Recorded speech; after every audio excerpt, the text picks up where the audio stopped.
Some say love doesn't need a certificate. I have heard some people say that love doesn't need a certificate. So if I love you, why do I need a certificate for that? I love you, take my word for it. I'm not going to sign anything to prove that I love you. So there is that also attitude. Now I ask you, and I say this, type yes in the chat if you think marriage is outdated. Just type yes, let me know if you think marriage is outdated, and no if you still think it holds value. I need to hear from you guys. Type yes if you think it is out, it's not out, it's outdated. Yeah. And if you think marriage is not out, is still got some value, then type no. And I will see at the end how many people are really for marriage and how many people have handed in towels. Otherwise, it's a live chat. Drop in the comment section your thoughts, and I'll read them.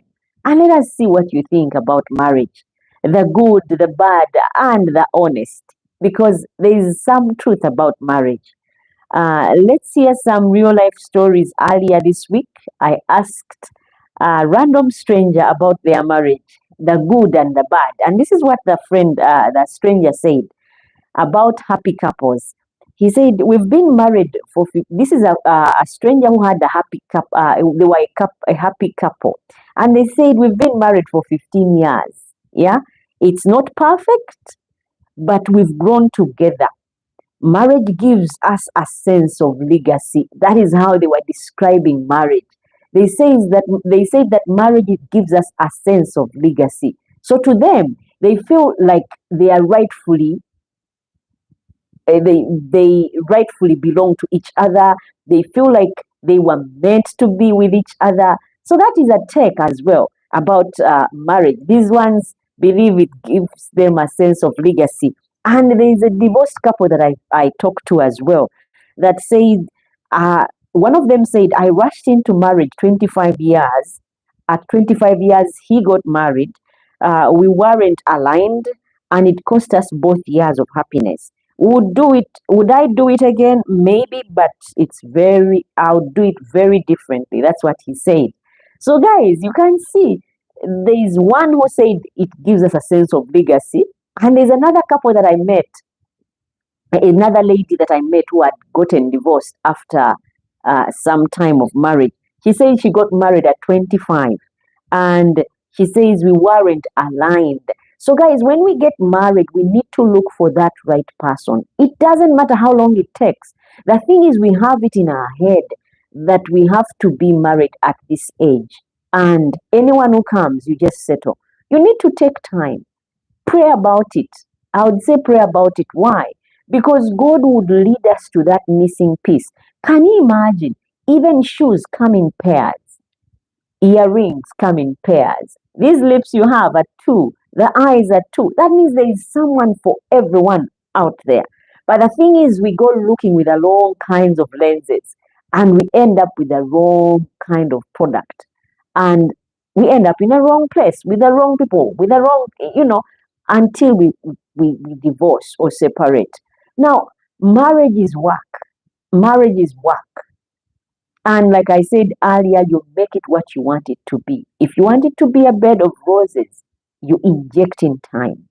The thing is, there are people we look at who have been married for 25 years, 50 years, and we're like, oh my goodness, those guys have made it. I wonder how they did it.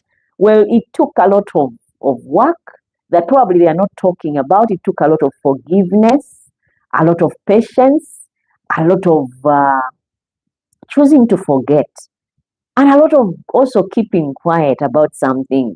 Because if you don't, and you talk about everything, your marriage will break up. If you are not patient, it will tear. It will crumble if you're not forgiving. Because we are bound to hurt each other somewhere along the way. Because remember, these are two different people that came from different places, different backgrounds, and meeting to make one thing work out together like this. Now, because that's the way it works, guess what happens, guys? We work and make sure that before you get married, look at things that are beyond what you see today. Because if I have a pretty face, You cannot wake up and eat a pretty face. Guess what? If I am if all I have is beauty looks, and I can't even cook, you'll get tired of me, and eventually we'll part ways. But again, working together, trying to lift each other up, we tend to look only at the faults that the partner has, and we are giving up on marriage, guys. I hope no one gives up on marriage just basing on what uh, has not worked out. If that is the person that you chose, and with the right lenses, you loved them, you cared for them, you wanted to spend your lifetime with them, because I take marriage as being sacred. You wanted to spend your life with that person. And so, guess what you did? You committed with them. Not everyone walks down the aisle. It is a scary state having to walk like in Uganda when you're getting married. Oh my goodness, especially we have what we call the introduction ceremony, okuhinjira or okwanjula. My goodness, there is so much drama. You come in dancing, you change clothes, you greet the first time, greet the second time. There's a lot of things that are entailed in that. Now, for you to be bold enough to walk down and go through all that, really, this person has to be special to you. So before you commit to a person, make a list of things that you want, realistic things. Leave alone these things. I want a six pack. I want big boo boos. I want, these realistic things. I want a person that we can connect on all levels. Anytime you're getting a marriage partner and you're aiming so high above what your level is, you will always be tippy toeing trying to reach them. Always.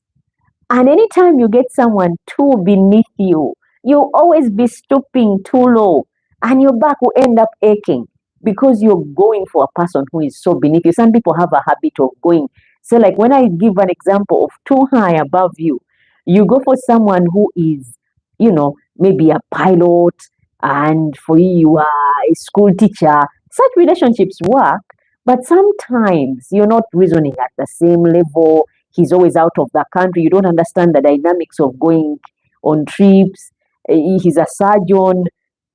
You are a cleaner. It's okay to get such people, but that is going so much above your level. You are always going to be trying so hard to reach them. And then there is also another step where you get someone who is so beneath you, so beneath you because you feel like this one won't give me any headaches. She knows nothing. I will tell her whatever I want and she will just do. I will get away, be able to get away with so much. You stooped low. You deal with the back trying to reach them. Because anytime you're talking about things, they don't click. They don't understand. Why? Because you went for someone way beneath you. And then again, there are these people who get people who are they are right fitting. I love such couples. You can tell when you see them that they complete each other. They all came with some reasonable money. They all came uh, with the same goals to work in life and make it big. They all came with the same level of education. Such relationships tend to work out. But there are those ones which are really too ambitious, if I may put it. Someone too beneath you, you're really being ambitious, trying to get this person to be up to your level. Because once they get to your level, they run. I know of a lady who a man educated through college, and after she had graduated, she was like, you are not anything close to what my dream man is. I found someone in college. I found someone in university at the university because he educated her from secondary level through college, university, and until she completed. And then when she was done, then that's when she saw the man was beneath her. So don't try so hard to get someone who is beneath you. Get someone up to your level, and trust me, that marriage will have a chance to stand. But when we aim so high, when we go so beneath ourselves, people, you are a lawyer and you're looking for maids to marry. You are a lawyer, you are a doctor, a surgeon, and you're looking for someone who didn't even go to school. Why? I don't know. Because that kind of person won't understand that you're doing night duty today. She'll be like, I think he's got other women, even when for sure you're working and you have no time to come home because you are a surgeon, you need it at sometimes at night. They won't be able to click that. And if they do, they'll make up something for themselves to cope. And they'll either tell themselves lies, you've got another woman, you're always out at night. So let me find myself someone who will be there. Now, that is what has caused many marriages and many relationships to flop, because we get people who are not up to our level. I hope if you're looking to get someone who suits you. Don't go so low, so way above you, like you're always trying to look up and reach them. You're always trying to please them. Or they are too beneath you, always trying to explain, trying to get them into your world. Get someone up to your level. That is why God, when He was creating for Eve, sorry, for Adam, He got from the rib. Why? The rib supports. The rib is right in the middle. It's not at the head where, it's you're always having to aim to get to